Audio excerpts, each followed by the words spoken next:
We all know where this story ends. On the 29th floor of City Hall with Quinten Lucas as mayor.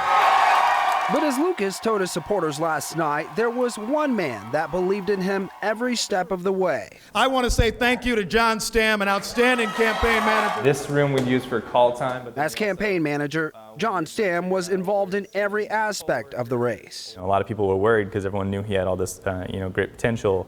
So people started looking, well, who's running this campaign? And, there was some skepticism starting out because this was the 28-year-old's first time leading a campaign. And while Lucas clearly trusted his friend, they both understood the risk. I did struggle with establishing my credibility. But Stamm focused on building relationships and believed in his candidate's vision for the city he too grew up in. I'm interested in when you're in the position to influence policy and make changes that will affect people's day-to-day lives, what can you do to make sure our progress is equally shared? The UMKC graduate majored in philosophy and business. He says the campaign strategy was twofold.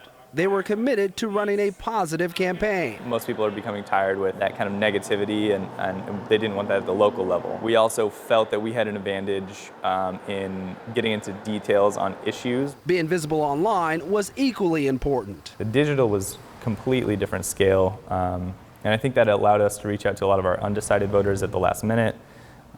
We put a lot into Google search at the last minute. We wanted to win it. Looking ahead, Stamm says he doesn't want to keep running campaigns. It's the hardest thing I've ever done. Instead, his focus now is to make sure the Lucas administration is ready to go by inauguration. I'm from here. I'm going to stay here and capitalize on all the work we did in this campaign and really make sure we see through to those commitments that we made.